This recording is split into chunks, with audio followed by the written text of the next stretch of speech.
आज का लाइव मेरा एक उस बहन के लिए है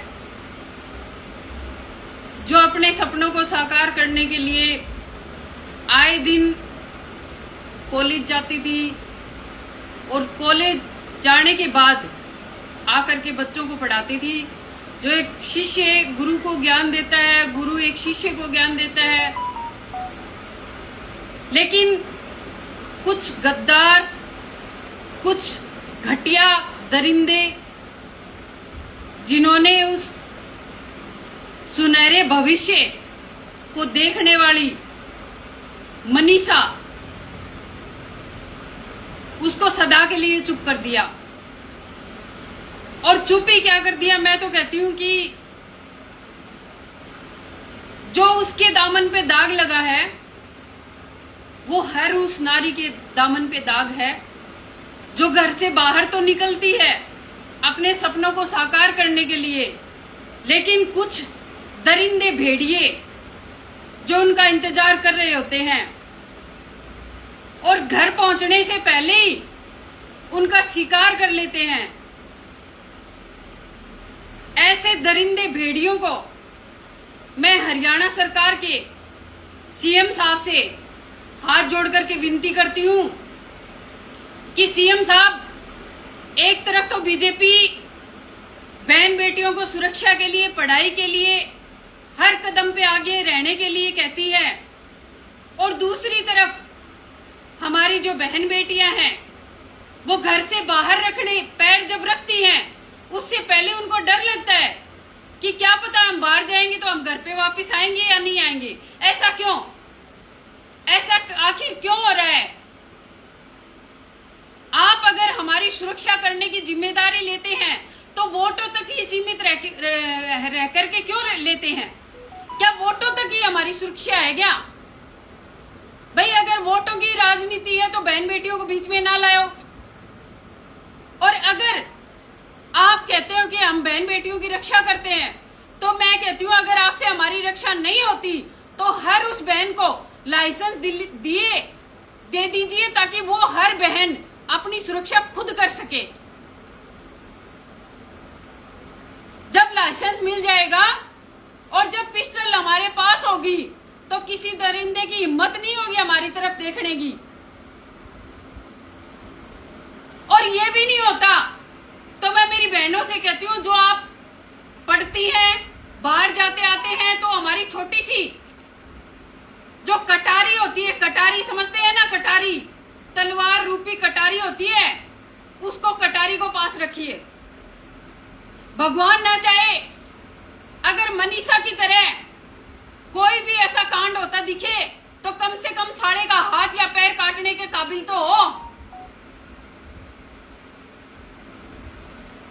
गुस्सा तो इतना है कि मैं बता नहीं सकती।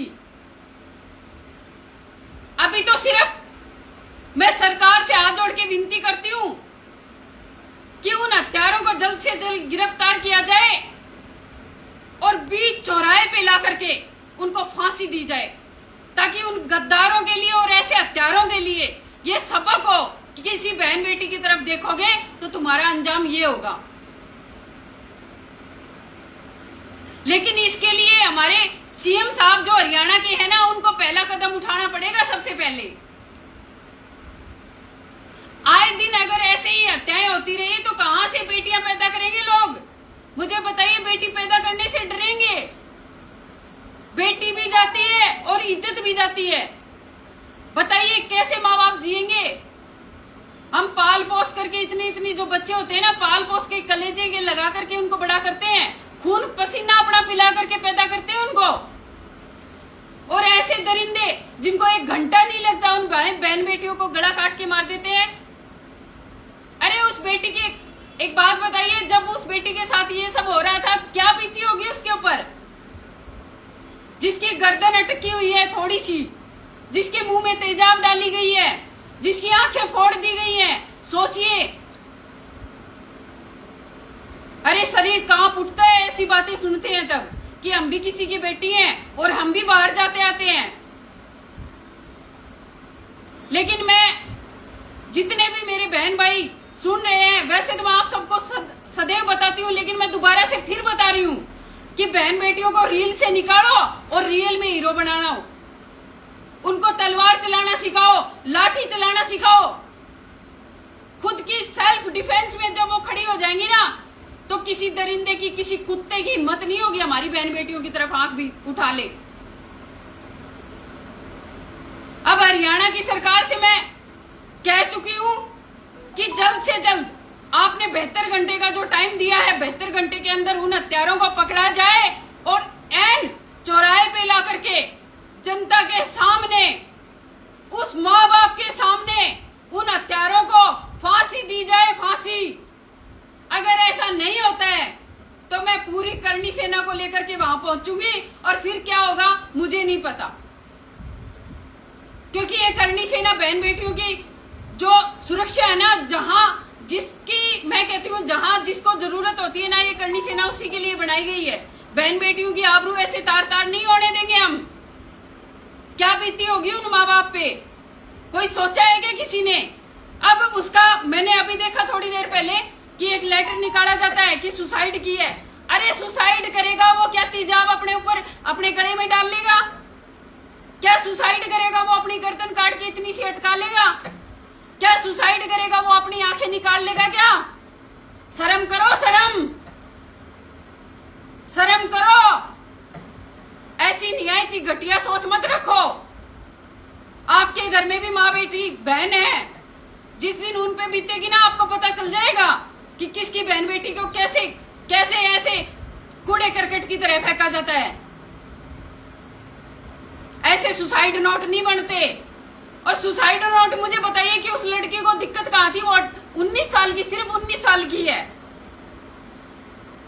ना उसकी शादी हुई, ना उसकी कहीं सगाई हुई कि वो सुसाइड कर ले। और सुसाइड करने के लिए वो आपको एक बात बताओ, वहां पड़ी मिलेगी क्या? या वो घर में मिलती ना सुसाइड करती तो? सुसाइड करने वाले कभी भी तेजाब नहीं पीते।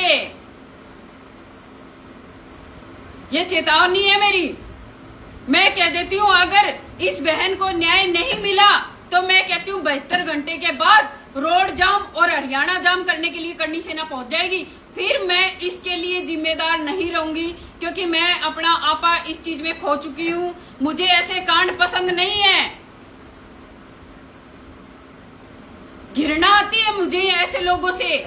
और मैं कहती हूँ हरियाणा सरकार से, अगर आप एक बहन को न्याय दिलाना चाहते हैं, अगर आप एक बहन को न्याय देते हो, तो मैं कहती हूँ उन जो हत्यारे हैं ना, उनके घरों पे बुलडोजर चलना चाहिए। उनके घर में एक भी आदमी ऐसा नहीं बचना चाहिए जो ऐसे कांड करने में शामिल हो। और जो इसकी जो डिफेंस में खड़ा हो ना कि हमारे परिवार वालों ने ऐसा नहीं किया, परिवार वालों ने वैसा नहीं किया, उन लोगों के जो काटने पीटने वाले थे ना, उन लोगों के डिफेंस में खड़े होने वालों को भी मैं कहती हूँ फांसी देनी चाहिए। और ऐसे लोगों के, मैं कहती हूँ ऐसे हत्यारों का जो डिफेंस में वकील भी खड़ा होता है ना, उसको भी हम नहीं छोड़ेंगे। ध्यान रखना, करनी सेना आपके पीछे है, ध्यान रखना। बहन को न्याय जब तक नहीं मिलेगा ना, तब तक हम एक पैर पे खड़े रहेंगे। ध्यान रहे सरकार को। सभी को जय मां करनी, जय जय राजपूताना।